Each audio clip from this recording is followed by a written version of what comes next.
I didn't set out to find out the truth. It was just something that told me that everything was not as smooth as it seemed. Jenna said she was going to her sister's house for the weekend, but I knew that her sister was in another city, and their relationship had long since cooled. I didn't do anything strange. I just rented an apartment through Airbnb not far from our house. And I posted an ad. Massage for special clients. Confidential. The ad lived for exactly 1 day. Then someone replied. I asked for her name. Kate. She said she wanted to come on Saturday night. When the day came, I sat in that apartment, poured myself a whiskey, and waited. At 7:30, the doorbell rang. I went to the door, opened it, and saw Jenna. She froze for a few seconds. Then rage flared up. What are you doing here? Her voice rang out in the silence. What are you doing here? I took a sip of whiskey and left the glass on the table. She nervously clutched her purse, her face flushed. It's not what you think. No, it's exactly what I think it is, Jenna. I pulled out my phone and opened the recording on the voice recorder. You were recording. Her eyes rounded. I just wanted to know the truth. I threw the keys on the table. The apartment is rented until tomorrow morning. If you need more time, you can stay here. I turned and walked to the exit. On the doorstep, I heard her whispering in my back. I'm pregnant. I stopped for a second. Then I just said, I guess it doesn't matter anymore. I went outside and took a deep breath of cold air. My hands were shaking. Although I wasn't sure if it was from the cold or from anger, her words stuck in my head. I'm pregnant. Could have changed something. Could. I walked home without calling a taxi. I had to clear my head. The door of our house closed quietly behind me, as if afraid to break this strange silence.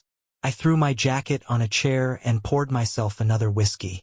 40 minutes had passed when the front door clicked open and Jenna returned. She stood in the living room, her shoulders slumped, as if the weight of these events were pressing down on her from above. We need to talk, she said. I agree, but only without lies. Jenna came closer, walked around the table and sat down across from me. She took off her heels and placed them on the side of the table and looked tired. It happened only once. I didn't want it. I nodded. And now what? I don't know. She clenched her hands nervously. But the child is yours. I looked at her carefully. Maybe so. But how can I be sure? Silence. Do you want a test? Her voice trembled. Yes. She nodded as if she had expected it. A week later, I received the test results. The child was indeed mine. But it didn't change anything. That evening I left the house keys on the kitchen table, took my bag and left. Before I closed the door behind me, I glanced at Jenna. She was sitting curled up on the couch, staring at one point. Why didn't you just tell me? She whispered. Because I wanted to know if you would tell me. I closed the door, and he never came back. 2 years have passed. I saw my son every weekend. Jenna didn't mind. She even seemed happy that we kept in touch. Little Theo was a copy of me, dark hair, the same brown eyes. And every time I looked at him, something turned inside me. I picked him up on Saturday morning. He always greeted me with open arms and laughed as if there was nothing better in life. Dad! He shouted when I entered Jenna's apartment. Are you ready for an adventure? I asked, picking him up. Jenna stood back, watching. She no longer looked guilty, as if she had accepted what had happened. Make sure he eats well, she always reminded me. I promise. Theo and I would often walk in the park, feed the ducks, and eat ice cream. Sometimes I caught myself thinking that I didn't want to let him go back. One day, when Theo fell asleep in my arms after a long walk, I was sitting in the car in front of Jenna's house, not in a hurry to get out. Then her apartment door opened and she went out to the car. Are you okay? She asked quietly. Yeah. I just think about what it would be like if I hadn't betrayed you, she finished for me. I nodded but kept looking at Theo. I'm sorry, Nick, she said. But I'm glad you stayed in his life. Me neither. She reached out to take Theo, but I shook my head gently. Let him sleep. I'll stay here a little longer. Jenna nodded and returned to the apartment. and I was sitting in the car, listening to my son breathing evenly, and realizing that I had done something right in this world. A few more months passed. Theo grew up quickly, as if time was being sped up on purpose. I found myself thinking more and more often that the days without him seemed empty. Jenna noticed this. One evening, when I was bringing Theo home, she invited me to dinner. "Just stay," she said, holding the door open. "Theo will be happy." I hesitated, but eventually went in. We ate dinner together like a normal family. Theo was telling his childhood stories, swinging his spoon, and Jenna was laughing, fixing his hair. It was strange, but cozy at the same time. When Theo fell asleep, I helped put away the dishes. Jenna and I stood at the sink, and the silence between us was not tense, but rather relaxed. "Thank you for coming," she said, handing me a plate. "But nothing." She paused, wiping her hands on a towel. "Theo often asks why you don't live with us." I looked at her, trying to understand what she was getting at. "And what do you say to him?" "I say that my father loves us, but we just live separately." I nodded. "It is true, but he wants something else." She spoke quietly, not looking me in the eye. "Jenna," I clutched the glass in my hands. "We can't take it back." "I know." She looked up. "But maybe we can start something new?" Her words hung in the air, somehow unrealistic. I didn't say anything. I just put the glass on the table and looked at the bedroom where Theo was sleeping. "I don't know, Jenna." "Me neither." We stood in that silence while the clock on the wall counted down the seconds. "But let's try," I finally said. She nodded. That night I stayed out longer than usual, and the next Saturday the three of us went to the park. Time passed and our "let's try it" became a habit. I stayed for dinner more and more often. Sometimes I would stay overnight, sleeping on the couch, and in the morning Theo would wake me up by jumping on top of me screaming, "Dad, wake up!" These moments seemed right. It was as if I had returned to where I was supposed to be from the very beginning. Once, when I was about to leave again after dinner, Jenna stopped me in the hallway. "Maybe you should just stay?" I looked at her. "Are you sure?" She nodded, clutching an old sweater. "Theo will only be happier. And so will I." I stood there, holding my jacket in my hands, while all the possible options were spinning in my head. "Okay," I said quietly. That night I didn't sleep on the couch. We started living together. At first it was kind of accidental. I just stayed more and more often, and then somehow it just took over.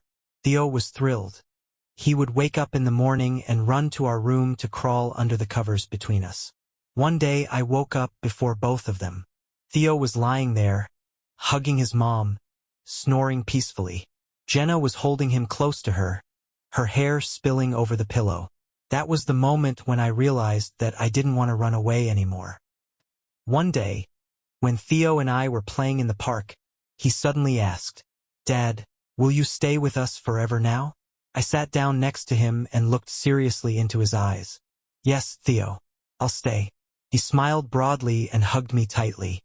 And in the evening, I stood in the kitchen with Jenna, holding her shoulders, and whispered in her ear, "I will stay, forever." She just nodded silently, and that was enough. The next few months passed like a blur, but it was the kind of pleasant fog that you don't want to leave.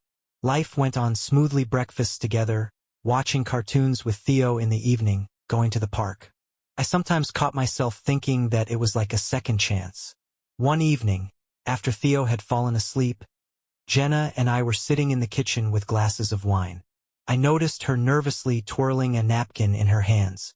Did something happen? She stopped, looked up at me, and held her breath for a moment. Nick, I'm pregnant. I put the glass on the table and just looked at her. "Are you serious?" She nodded, trying to understand my reaction. "How long have you known?" "A week." I was afraid to say it right away. I went around the table and stood next to her. "Why were you afraid?" "I didn't know how you would take it." She looked away.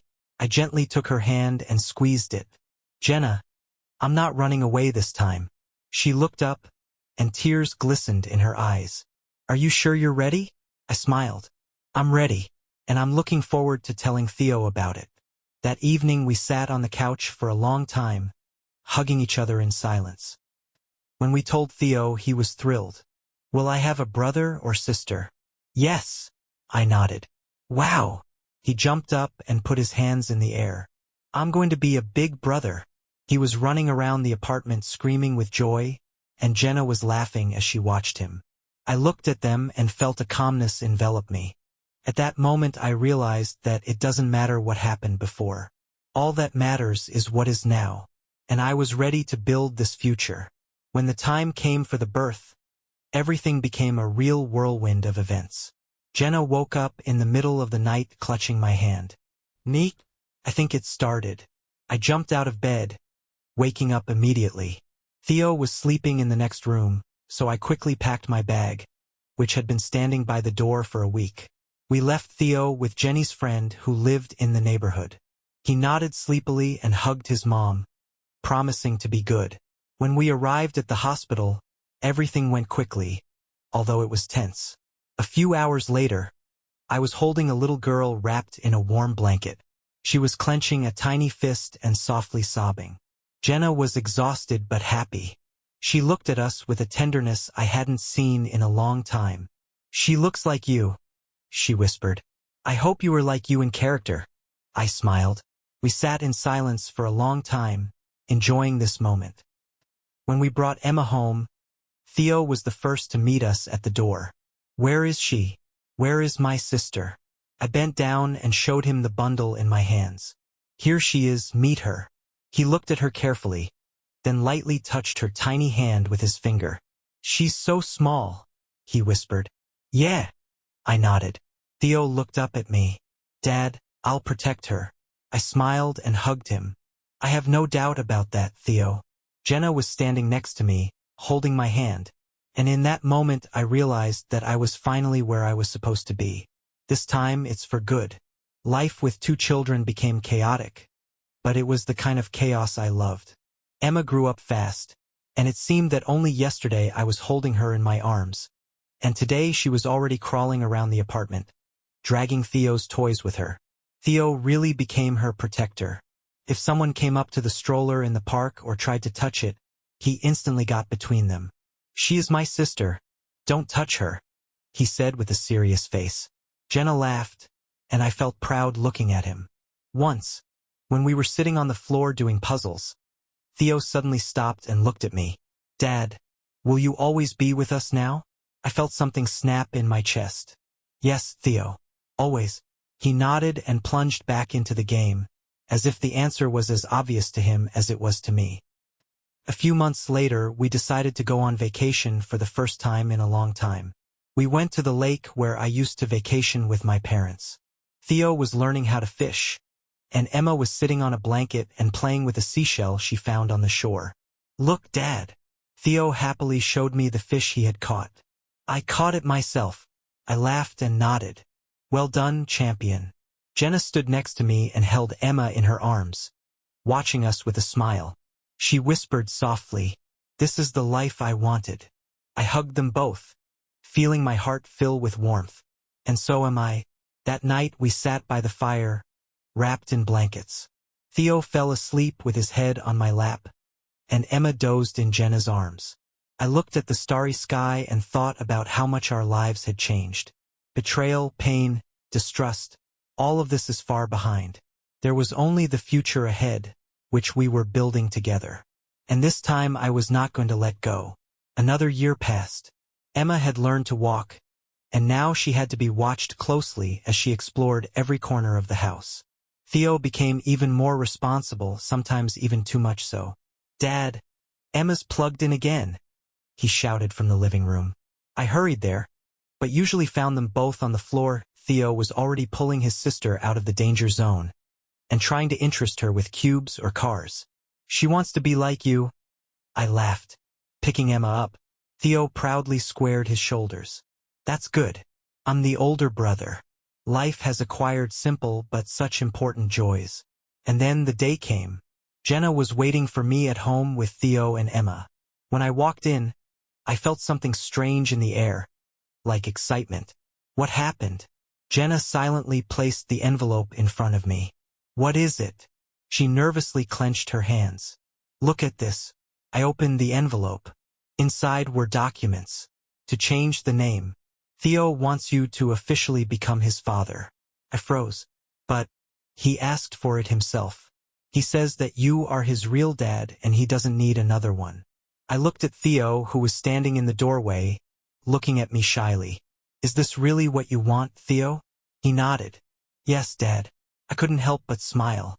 I knelt down to be on the same level as him. This is a great honor for me. Theo hugged me as hard as he could. A month later, Theo and I signed the documents together in court. Theo is officially Theo Walker. When we left the building, he held my hand and proudly raised his head. Now we are a real family. We always have been, Theo. Always. It was the moment when I realized that even the biggest mistakes can lead to the best things in life. Several years have passed. Theo was already in high school, and Emma was in elementary school. Life had become more stable, but with 2 children, peace was a relative concept. One evening, when I was helping Theo with his homework, Emma ran up to me with a child's drawing in her hands. Daddy, look! For figures were drawn on the sheet: me, Jenna, Theo, and herself. This is our family, she said proudly. I smiled. That's great, Emma. You're talented. She looked up at me with a serious look. Can we add another figure? I leaned closer curiously. Who exactly? Can I have another sister? I heard Theo giggle, and Jenna, who had just entered the room, almost choked on her tea. A sister, you say? Emma nodded confidently. Yeah. I want a little sister like I was for Theo. I looked at Jenna, and we exchanged meaningful glances. Well, I chose my words carefully.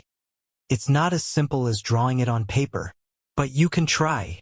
Emma replied seriously, adding a new figure to the picture. Jenna laughed and hugged Emma. Let's see what we can do, she said, winking at me. I shrugged and smiled. Who knows? Maybe Emma is onto something. Theo smiled slyly from behind his notebook.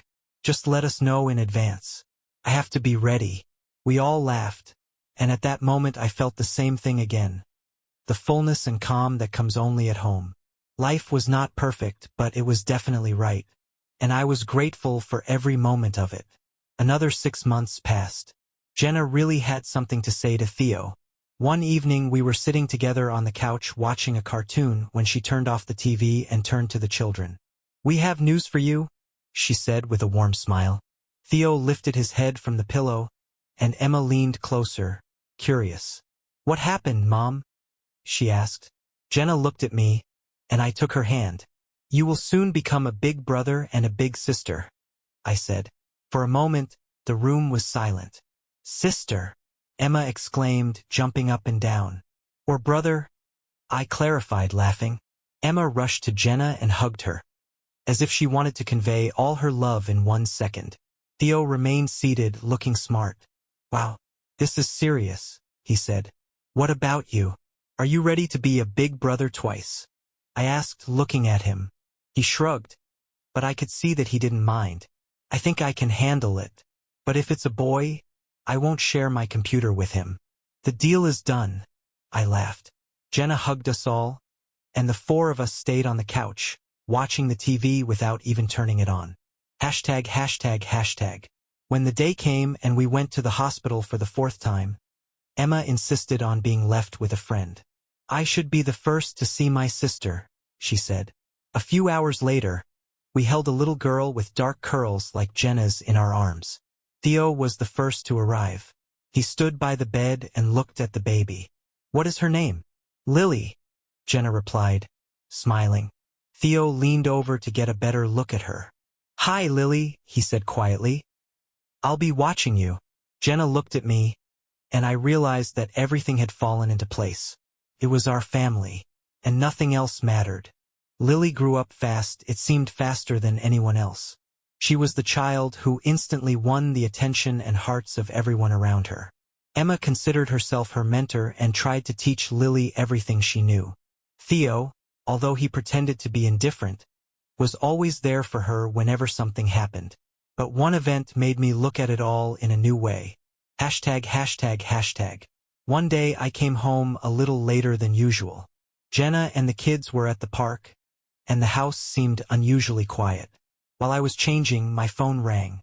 It was Jenna. "Nick, we need to talk." Her voice was serious, something I hadn't heard in a long time.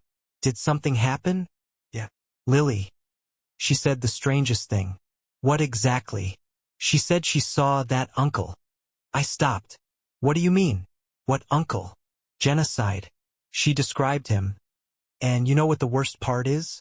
It was my father." "But your father died when you were a child." "I know, Nick." Silence hung between us. "Maybe she saw your old photos?" I tried to find a logical explanation. "We never kept his picture at home. You know that." This phrase made me feel uncomfortable. "Where did she see him?" "In her room. She says he comes and talks to her when we sleep." I sat down on the bed, not knowing what to say. "Maybe it's just a fantasy." "Maybe," Jenna replied, but her voice sounded doubtful. Hashtag, hashtag, hashtag. That night I couldn't sleep. I went to Lila's room several times, but I didn't notice anything strange. She was sleeping peacefully in her bed, hugging her teddy bear. When I was about to leave, I heard a light whisper. "Dad? I'm back." Lily sat on the bed and looked at me. "What, my dear?" "My uncle said everything would be fine." My hands got cold. "What uncle?" She just smiled and lay down again, closing her eyes. I stood by the door for another 10 minutes, peering into the darkness. That night I could not sleep. The next morning I tried to convince myself that it was just a child's imagination. But something deep inside me was not letting me rest. At breakfast, Lily behaved as usual, laughing, playing with her oatmeal, joking with Theo and Emma. Jenna, on the other hand, occasionally gave me glances that made it clear that we were both thinking the same thing. When the kids went to play in the yard, I stayed in the kitchen, nervously stirring my coffee with a spoon. "We have to do something about it." Jenna broke the silence. "For example?" She looked at me thoughtfully. "Let's go to my mom's house. She has always felt these things." It was strange to hear Jenna say that. She was usually skeptical of mysticism. But now her eyes were full of sincerity and a little fear. "Okay," I said. "We'll go tonight." Hashtag, hashtag, hashtag. Jenna's mother lived in the countryside, in an old house with a veranda that always smelled of herbs and apple pies. She greeted us with a smile, but when she saw Lily, her face changed a little. She leaned over to Lily and hugged her. Lily laughed and immediately ran to the backyard to play with Emma. I sat at the table, watching Jenna nervously tap her fingers on her cup of tea. "Mom, we came here for a reason." Her mother looked at us more closely. "What happened?" Jenna took a breath and said quietly, "Lily sees her father." Her mother froze for a second. "He comes to her at night. He talks to her." "Oh!" She put down her cup. "I thought so." I leaned forward. "Did you know?" I felt that he was there, but I didn't know that he would appear in front of Lily. "What do we do now?" Jenna asked. Her mother looked at us with sadness. "Nothing. If he comes, it means he wants to help." "But why Lily?" She smiled a little. "Maybe she is special. Maybe he just wants to be close to her." I tried to realize this, but all these words seemed absurd to me. "And this is normal?" I asked, not holding back my skepticism. "Not everyone can understand this, Nick, but he means no harm." Hashtag, hashtag, hashtag. When we got home, Lily was already asleep in the car, and Theo was looking at his phone. Jenna was silent. "Do you believe it?" I asked, looking at her. She sighed. "I don't know, but if it really is my father, maybe it's even good." I nodded, but somewhere deep inside I couldn't shake the strange feeling. Hashtag, hashtag, hashtag. At night, I woke up again to a whisper. Lily was standing by our bed holding a bear. "Dad?" I got up carefully. "What happened, kids?" She looked at me with her big eyes. "He said he saw you too." I felt a chill run down my spine. "When?" Lily tilted her head slightly to the side, as if wondering why I didn't remember. "When I was still in my mother's tummy." She quietly turned and went to her room, and I stood in the dark for a long time, staring at the empty corridor. The next morning I got up before everyone else. Lily was sleeping in her crib, holding her teddy bear. She looked so peaceful, as if nothing strange was happening. I made myself a cup of coffee and went out on the veranda. The sun was just beginning to rise, and a light fog was spreading over the ground. There was something disturbing in the air, although I couldn't put my finger on it. Jenna appeared on the doorstep quietly, as always. She sat down next to me and wrapped herself in a blanket. "You hardly slept?" she said, looking at me. I nodded. "She came again at night." "And what did she say this time?" I took a sip of coffee, trying to collect my thoughts. "She said that your father saw me before she was born." Jenna pulled the blanket closer to her. "This is strange." "Yes?" I nervously ran my hand over my face.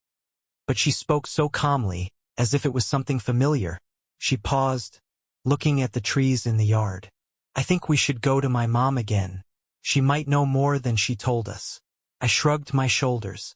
"Okay, but today I'll stay home." Hashtag, hashtag, hashtag.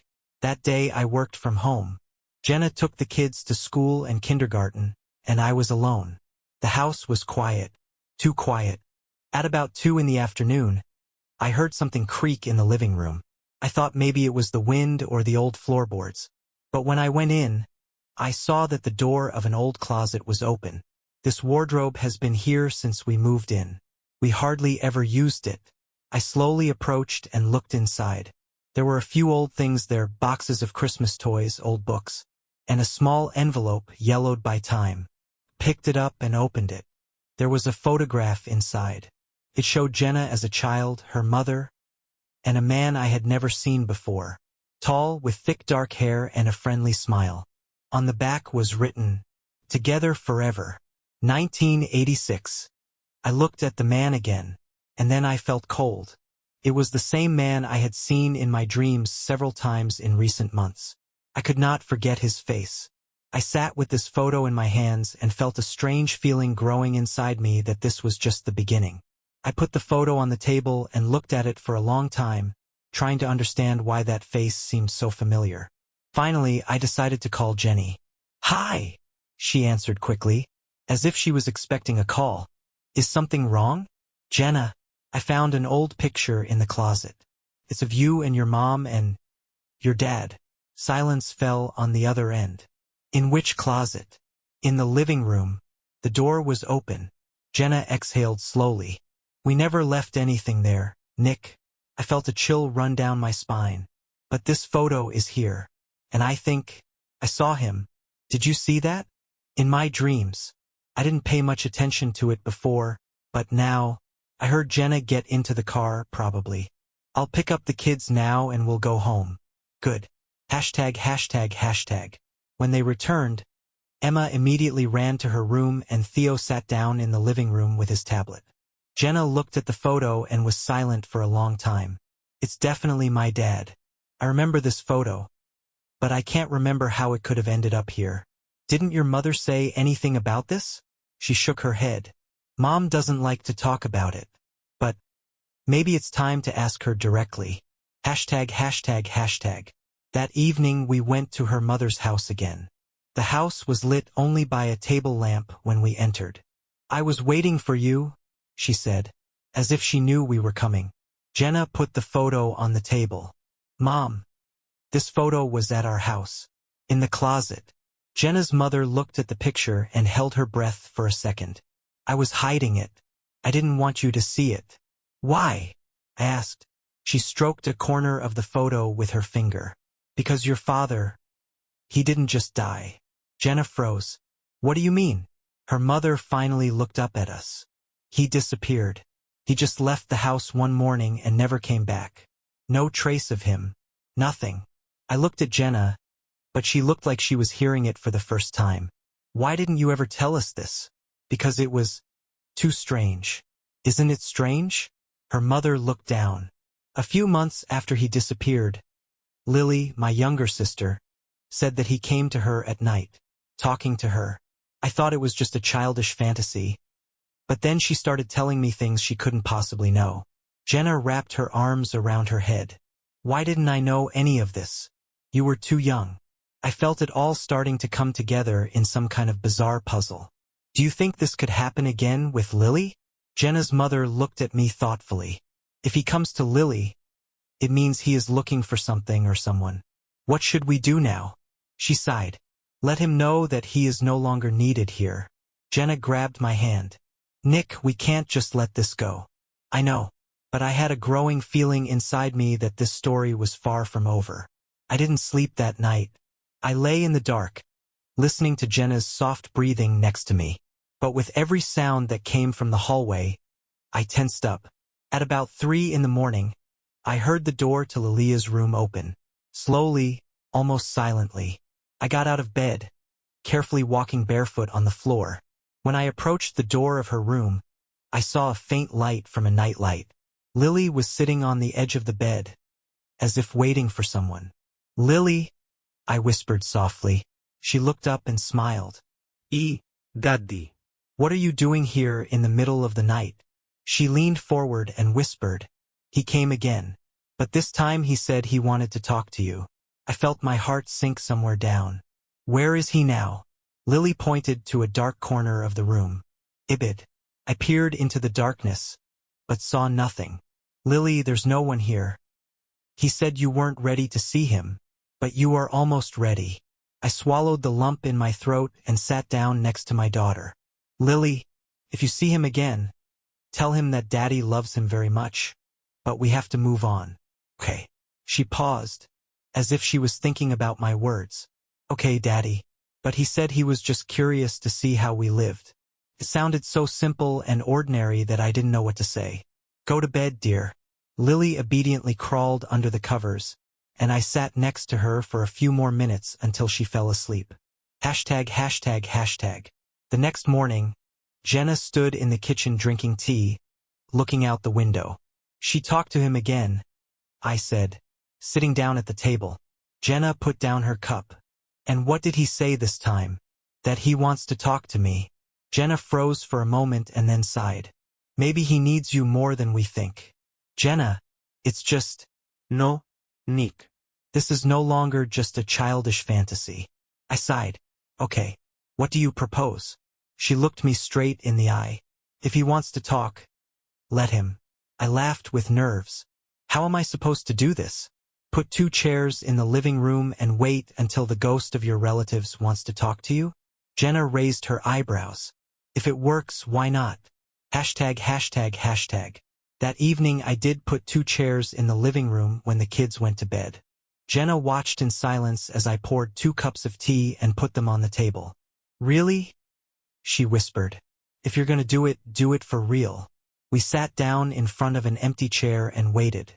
Time dragged on slowly. An hour later, Jenna began to fall asleep, leaning on my shoulder.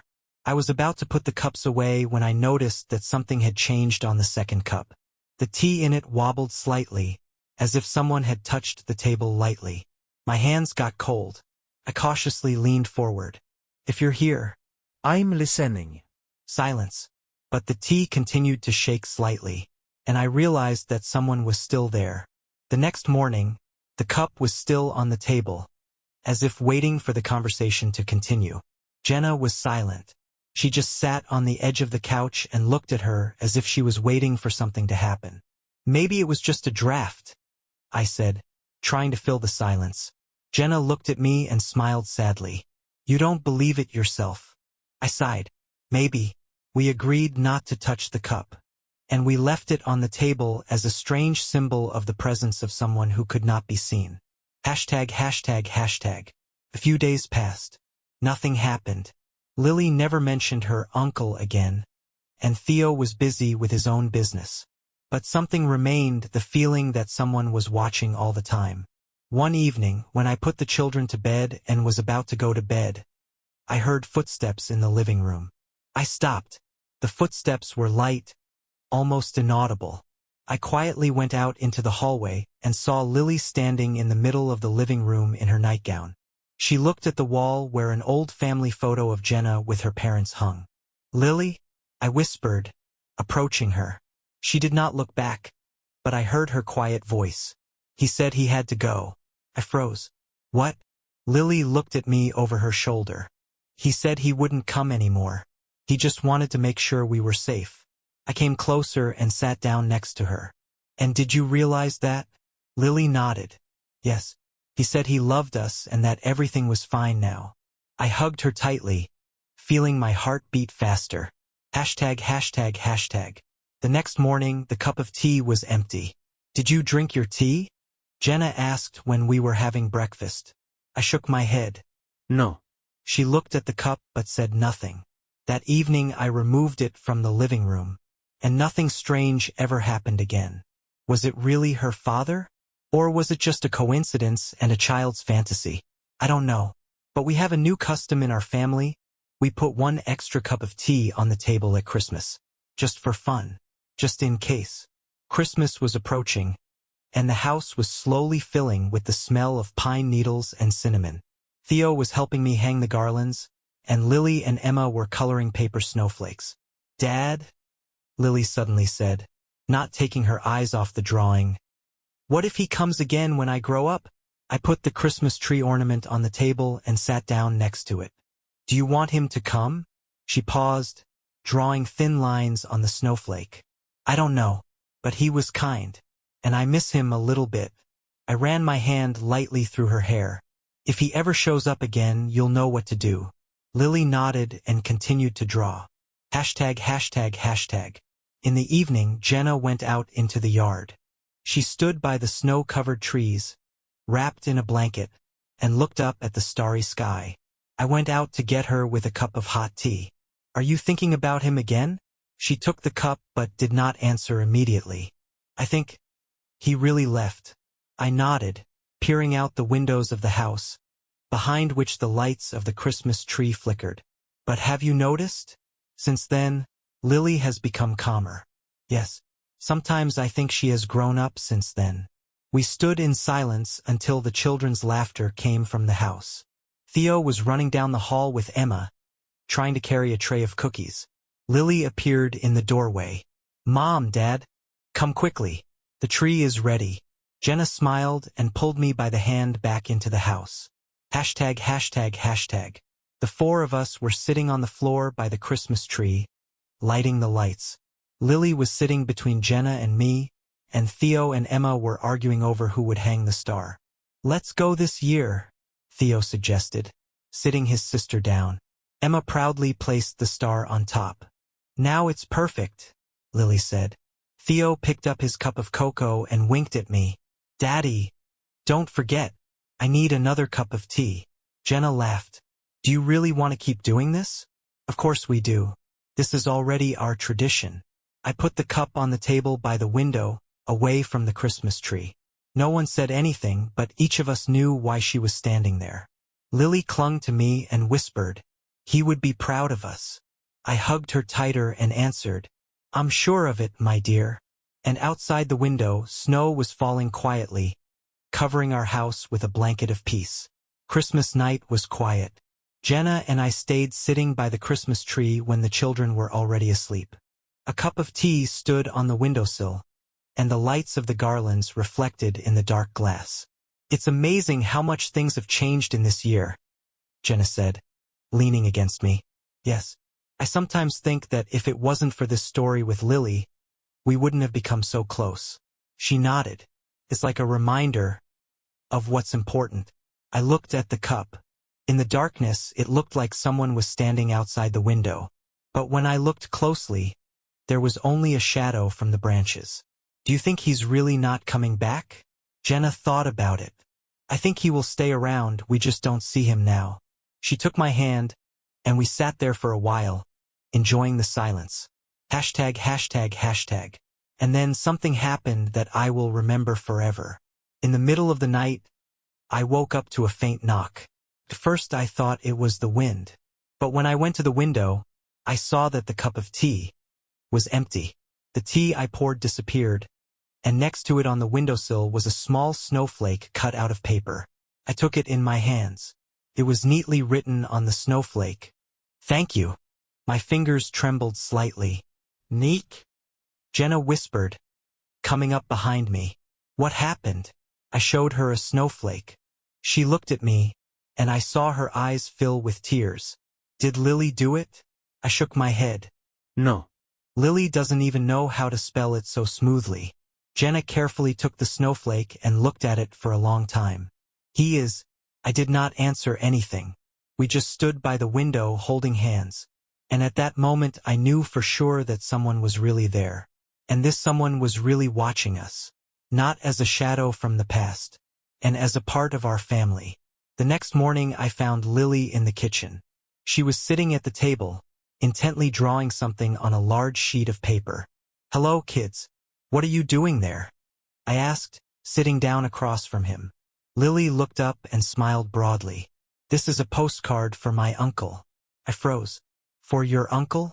She nodded as if it were the most normal thing in the world. Yeah, I know he's gone, but maybe he can still see her. I looked at her drawing.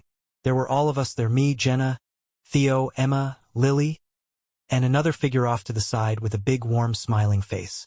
It's a nice card, I said quietly. Lily added a star above the figure's head and wrote, We remember you. Do you think he will see this? I nodded. I am sure. Hashtag, hashtag, hashtag. That day I decided to take a walk with Lily to the park. It was cold, but the sun was breaking through the clouds, illuminating the frozen tree branches. Lily held my hand as she hopped along the snowy paths. We stopped at a large oak tree where she always liked to play. Dad, can I leave the drawing here? She asked, taking the postcard out of her pocket. Here? Yes. It would be like a gift. My uncle loved nature. I smiled and helped her put the postcard between the roots of the tree. I think it's a good idea. Lily stood for a few seconds looking at the card and then whispered softly, I hope you are happy where you are. I hugged her tightly by the shoulders. He's definitely happy, Lily. And proud of you. Hashtag, hashtag, hashtag. When we got home, Jenna was waiting for us with hot cocoa. How was your walk? She asked, pouring drinks into cups. It's very beautiful. Lily left her drawing in the park. Jenna raised her eyebrows but didn't say anything. She just hugged Lily and patted her head. You did well, she whispered. Lily smiled and ran to Emma to watch the cartoon together. Jenna looked at me. Do you think that's all? I shrugged my shoulders. I think it's not over yet. But now everything will be different. She took my hand and pressed it to her cheek. Perhaps this is even a good thing. We both watched the children laughing in the other room, and I felt that the world had finally become a little brighter. A few weeks passed, and life slowly returned to its normal course. Lily no longer mentioned her uncle, and Jenna was once again immersed in her daily routine. But I noticed the little things. Lily became a little more serious, as if something had changed in her after she left the drawing in the park. She often sat by the window and just looked out at the yard, as if waiting for something. One day, when I was picking her up from school, we were walking along a snowy path, and she suddenly said, Dad, have you ever thought that people don't leave forever? I slowed my pace a bit, thinking about her words. I think that those who love us stay with us, even if we don't see them. Lily nodded, looking down at her feet. I think he is still around. It's just that now he doesn't want us to see him. I didn't know what to say. You may be right. Lily smiled. That's good.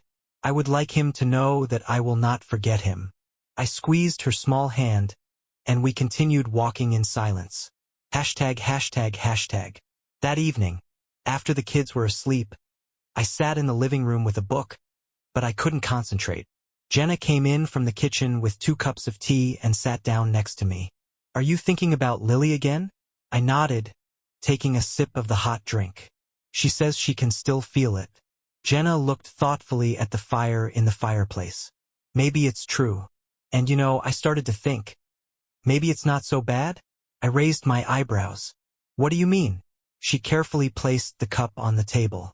Lily has become more open and calmer. Before, she often withdrew into herself, but now, it's easier for her to talk to us. Perhaps this story helped her understand something important. I thought about her words. Do you think she needed it? I think we all needed it. She put her head on my shoulder, and we sat there for a few minutes, listening to the crackling of firewood. Hashtag, hashtag, hashtag. The next morning, Theo got ready for school, and Emma helped Lily pack her backpack. Dad, can we go to the park again today after school? Lily asked, adjusting her scarf. I nodded. Of course. Jenna winked at me from the kitchen. I think someone wants to check if that drawing is still there. Lily smiled but didn't say anything. Hashtag, hashtag, hashtag. When we returned to the park, snow had already covered most of the ground. Lily ran to the same oak tree and started shoveling snow at the roots. I stood a little further away watching her. She quickly found the place where she had left the postcard, but instead there was a small wooden medallion. Lily picked it up and looked at it carefully. Dad, look. I came closer. The medallion was hand-carved with two children holding hands.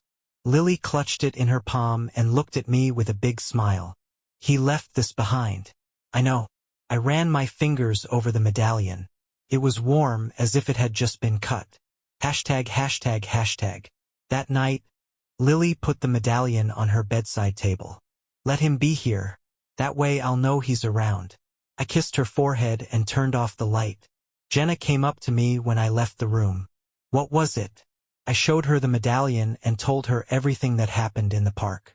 She gently ran her finger over it and sighed. Perhaps it was his way of saying goodbye. I nodded. Maybe, but somewhere deep inside, I knew that this was not the end. It was just another small sign that we are never alone. Over the next few days, the medallion remained on Lily's bedside table. She sometimes picked it up, twirled it in her fingers, and spoke to it quietly, as if it were something completely natural. One day I went to her room and heard a fragment. I will try to be like you said. Promise. I didn't go in, I just stood in the doorway. Jenna also noticed how Lily had changed. She began to take responsibility for Emma, and even for Theo when he gets too carried away with games. She said one evening as we sat on the veranda together. I nodded, watching the snow fall softly on the tree branches. I think Lily sees the world differently than we do. Jenna sighed. Maybe, but it seems to me that she is really saying goodbye to him. Slowly, step by step. Hashtag, hashtag, hashtag. One evening, when I was picking Lily up from school again, she suddenly asked me a question. Dad, did you believe in ghosts before all this happened? I smiled. Honestly, no. And now? I thought about it for a minute. Now I think we can't explain everything. And maybe that's a good thing. Lily nodded and didn't talk about it again until they got home. Hashtag, hashtag, hashtag. The following week, something interesting happened. Jenna was cleaning out her closet and found an old box of her father's belongings that she thought was lost. I was sure that these things had disappeared years ago, she said, dusting off the box. Theo and I helped carry her into the living room. Lily immediately sat down next to me and started looking through her things with interest. There were old photos, letters, and a few worn-out tools that Jenna recognized. He loved working with wood, she said, picking up a small cutter. I immediately remembered the locket Lily had found under the oak tree. Maybe he made the medallion a long time ago, I asked cautiously. Jenna looked at it, holding it carefully in her hand. No. I've definitely never seen this before. Lily took the locket and put it back in the box. Maybe he wants these things at home, she said quietly. Jenna looked at her and then at me. Perhaps Lily is right.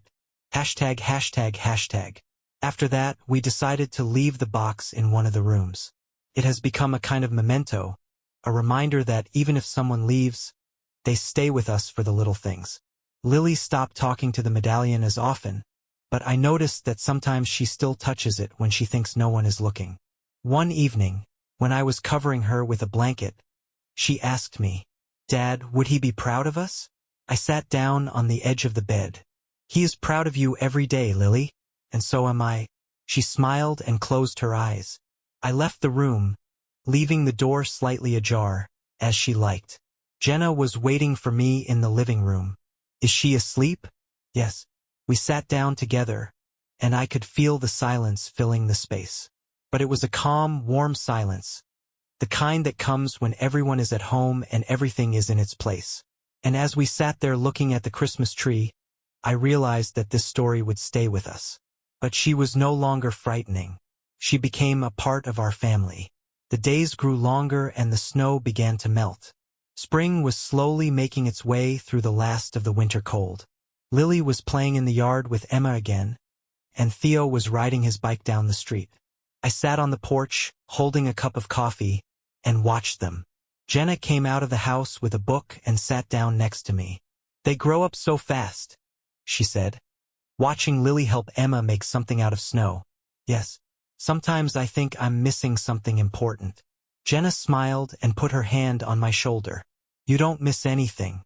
Life just moves forward." We sat in silence while the children laughed in the yard. "Do you think Lily still thinks about him?" I asked. Jenna looked at her in thought. "I think so, but it's not a burden for her anymore. It's more like a support.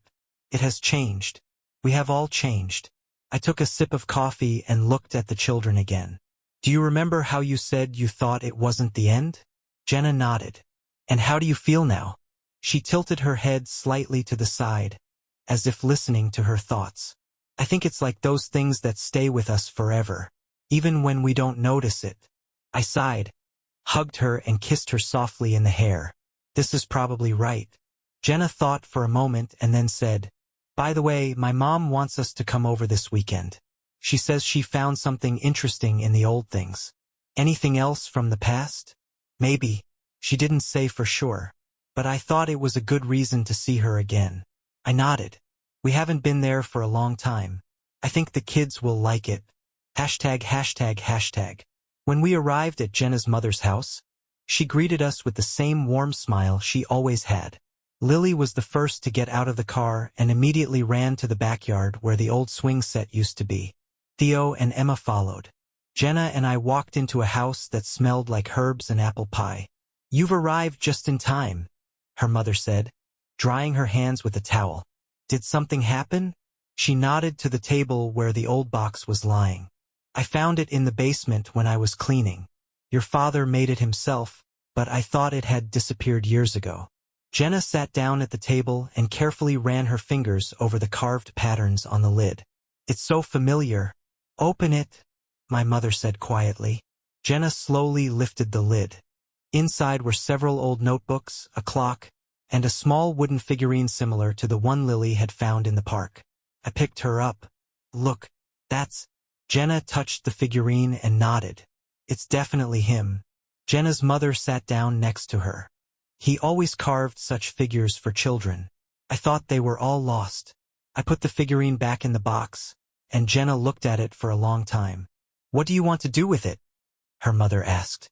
Jenna looked at me, then at the box and answered quietly, "I think this box should be at home, where it belongs." ####. When we got home, Lily immediately ran to see what we had brought. "What is it?" Jenna put the box on the floor and opened it. Lily immediately noticed the wooden figurine and picked it up with a smile. "He did it, didn't he?" I nodded. "Yes, dear. It's one of his old action figures." Lily put it on the nightstand next to the locket. "He would like her to be here." Jenna put her arms around Lily's shoulders. "I think you're right."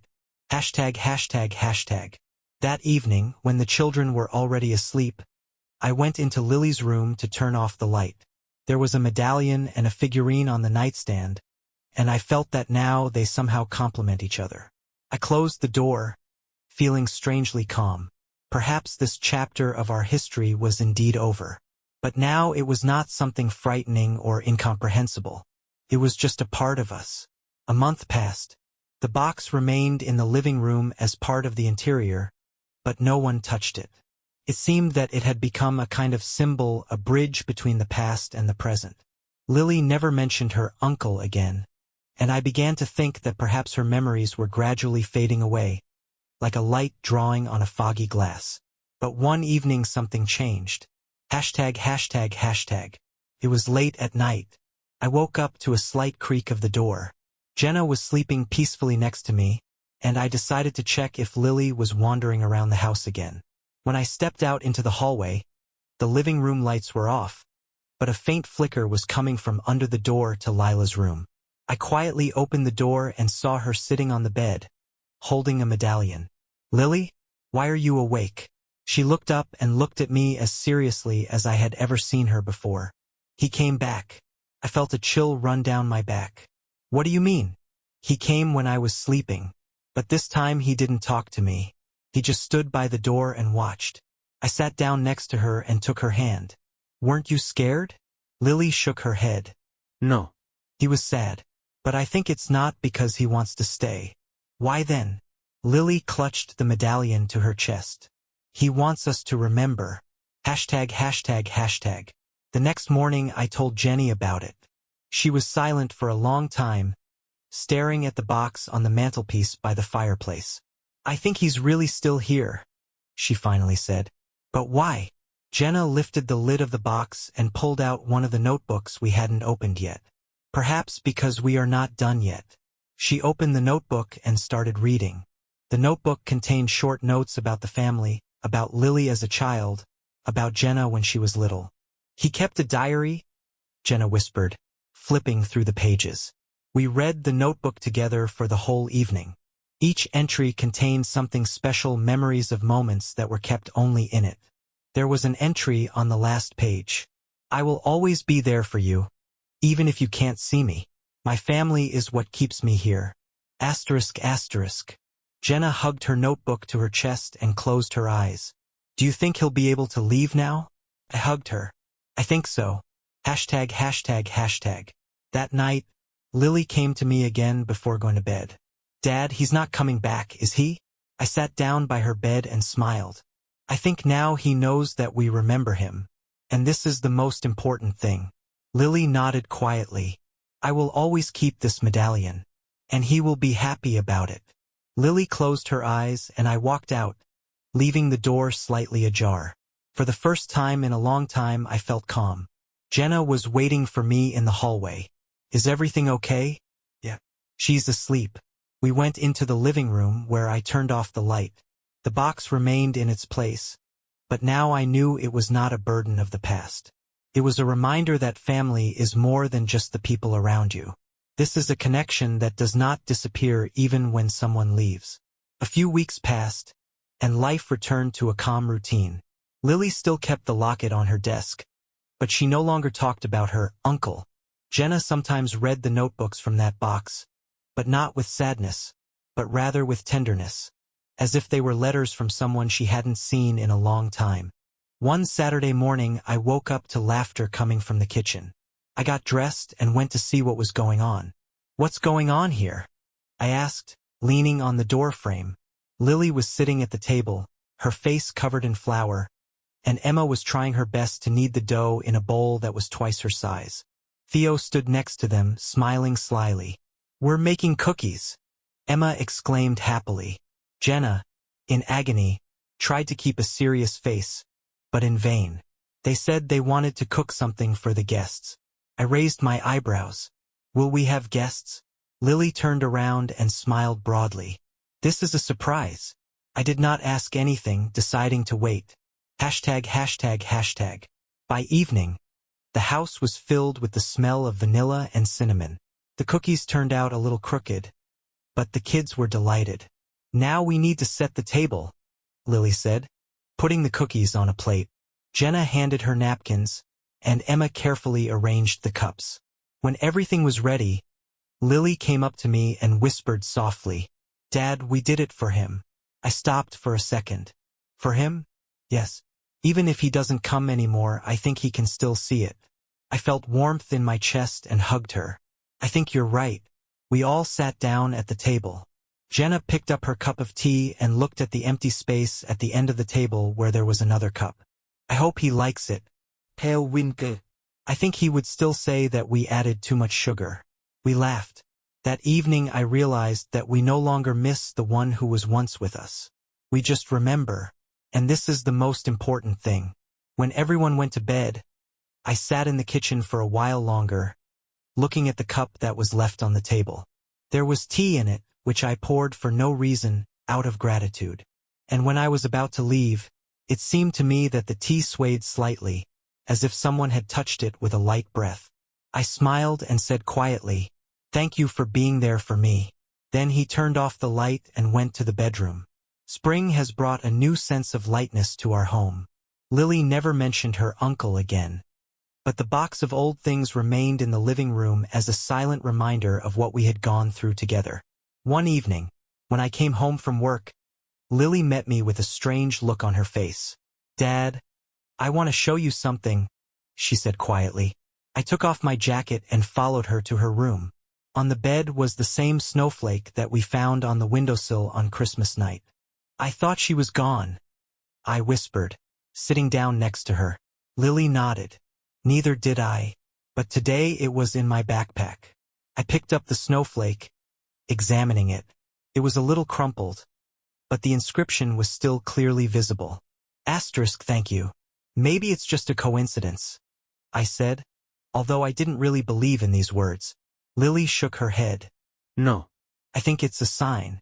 I carefully put the snowflake back on the bed. "What do you think it means?" Lily thought, playing with the tip of the plaid. "Maybe he wants us to know that he is still around. But now in a different way." I took her small hand in mine and squeezed it lightly. "Aren't you scared?" No. It's like when someone hugs you but you don't see them. I felt my heart clench again, but this time it was with pride for my daughter. "You were so strong, Lily." She smiled and hugged me. "Because you are there for me." Hashtag, hashtag, hashtag. That night, I left a cup of tea on the windowsill again. Jenna didn't say anything. She just came over and put her hand on my shoulder. "Do you think he'll come back?" I looked at the dark glass, in which our reflection was reflected. No. "I think he has finally found peace now." We stood there for several minutes, listening to the wind rustling outside the window. When we were about to go to bed, I noticed something on the edge of the windowsill. It was a thin layer of dust, and a small fingerprint, as if someone had lightly touched the glass from the inside. I ran my finger over it, and the trace disappeared. Jenna looked at me, but I just smiled. "Everything is fine." We left the cup there until morning, and when I came back the next day, the tea was still there, cold and untouched. But nothing else seemed empty. That day, I decided to leave Lily's locket as it was. Sometimes things stay with us not because we can't let them go, but because they are part of our history. And this story was just beginning. The next morning I woke up before everyone else. The house was quiet, and it was beginning to dawn outside. I decided to take a walk in the yard to breathe in some fresh air. When I went out, I noticed something unusual near the old oak tree, under which Lily had once left her postcard. On the ground, where the snow had already melted, was a small carved piece of wood. I came closer and picked him up. It was a new figurine, a small owl with open wings. It looked as if it had been carved quite recently. I ran my finger gently over the smooth surface. Owls have always been considered a symbol of wisdom. "Dad, what did you find there?" I turned around and saw Lily on the porch. She was rubbing her eyes sleepily, wrapped in her blanket. "Look." I handed her the owl. Lily took the figurine and looked at it carefully. "He did it, didn't he?" I nodded. "I think so." Lily sat down on the step and clutched the figurine to her chest with a smile. "He knows that I love owls." I sat down next to him, and we looked silently at the yard, where melt water was dripping from the trees. "What are we going to do with it now?" I asked. Lily thought about it. "I will keep it for myself. It's like a gift." I hugged her, and we sat for a while longer while the sun slowly rose above the horizon. Hashtag, hashtag, hashtag. That evening, Lily placed the owl next to the medallion. "She will guard our home," she said proudly, showing Emma her new family heirloom. "When will he come back?" Emma asked, looking at the figure. Lily shook her head confidently. "I don't think he will come again. But now he has definitely left something important for us." Hashtag, hashtag, hashtag. A few days later, Jenna and I decided to go to her mother's house again. When we arrived, I took the owl with me. Jenna's mother looked at it for a long time, then sighed and ran her finger over the engraved wings. "He always liked to carve owls. He said they bring good luck to the house." Jenna smiled. "Now she is at home with us." And let it be there, her mother said, handing the figurine back to me. Hashtag, hashtag, hashtag. Time passed, and the owl became part of our family. It stood on a shelf in the living room, reminding us that even those who have passed away leave a part of themselves with us. Sometimes, when Lily walked by, she would stop and lightly touch the figurine, as if to check if it was still there. And I knew it would always be like that, because sometimes the most valuable thing that remains of those we loved is not things, but the memories they left behind. And these memories live on in the smallest details, in a carved figurine, a cup of tea on the windowsill, or an old diary. And every time I looked at the owl, I remembered that we are never alone. A few months passed. Life went on as usual, and even the owl on the shelf became a familiar element of the interior. But one day Lily came up to me again, holding the same figurine in her hands. "Dad, can I take her to school with me?" I raised my eyebrows. "Why?" Lily was a little embarrassed. "Tomorrow we have an exhibition of family heirlooms. The teacher told us to bring something important to our family." I thought for a moment. "Do you think an owl is a relic?" Lily nodded with a smile. "This is the most important thing we have." I didn't say anything. I just sat down quietly next to her and stroked her head. "Okay, but be careful with her." Hashtag, hashtag, hashtag. The next day, Lily went to school with the owl wrapped in a soft cloth. She carried it as carefully as if she were holding something very fragile. When we came to the exhibition after school, I saw the owl standing in a place of honor among other things. Photographs, medals, and antique jewelry. Although it was small and simple, a group of children gathered around it. "What is this?" asked one boy. Lily proudly raised her head. "This is my great-grandfather's owl. He carved it for our family to protect us." The boy thoughtfully touched the wing of the figure. "She is very beautiful." "Yes?" Lily nodded. "And it always stays with us, even if we don't see it." I felt something turn inside me when I heard those words. Hashtag, hashtag, hashtag. In the evening, when we got home, Lily put the owl back on the shelf. "It was the best at the exhibition," she said, dusting off the figurine. "I'm sure of it," I replied, helping her put the napkin away. Lily sat down on the floor next to me and thought for a minute. "Dad, you know I don't see him anymore." I looked at her cautiously. "And you're not sad about it?" Lily shook her head. No. "Because now he is always in my thoughts. And that's enough." I squeezed her hand. "I think you're right." Hashtag, hashtag, hashtag. The next morning, as I passed the living room, I stopped for a moment. The owl was standing in its place, but something had changed. It seemed as if its surface became a little brighter, as if it had been polished. I did not touch her. I just smiled and went to the kitchen, where the children were waiting for me. Sometimes miracles happen in small things. And it was a miracle that became part of our family forever. A few more years passed. Lily grew up fast, like all children, and one day I noticed that the owl was no longer on the shelf in the living room. I found it in Lily's room on her bedside table. It was standing there next to a picture of our family, with me, Jenna, Lily, Theo, and Emma all together. The owl looked the same as when we first found it. It seemed as if time had not touched it. One evening, when Lily was already a teenager, I went to her room to say goodnight. She was sitting on the bed with a book, and the owl was standing next to her. "Do you still have it?" I asked, sitting down next to her. Lily looked up from her book and smiled. "Of course. She will always be with me." I lightly ran my finger along the wing of the figure. "Why is it so important to you?" Lily thought for a minute and then said, "Because it reminds me of everything that happened, and that we are always together, even if someone is not there." I felt my heart swell with pride for her. "You've grown a lot, Lily." She smiled and put her hand on my shoulder. "That's because I learned from you, Dad." I hugged her and we sat there for a few more minutes, just enjoying the silence. Hashtag, hashtag, hashtag. Many years later, when Lily was all grown up and moved into her own house, I helped her unpack the boxes. In one of them I saw the same owl. I picked it up and smiled. "She is still with you." Lily took the owl from my hands and put it on a shelf by the window. "She will always be with me." And at that moment I realized that this story was really over. It ended with us being able to preserve something important. Not only the figure, but also the memories it carried with it. Because sometimes the most valuable thing we can leave our children is stories. And our story, the story of the owl, was now part of their lives.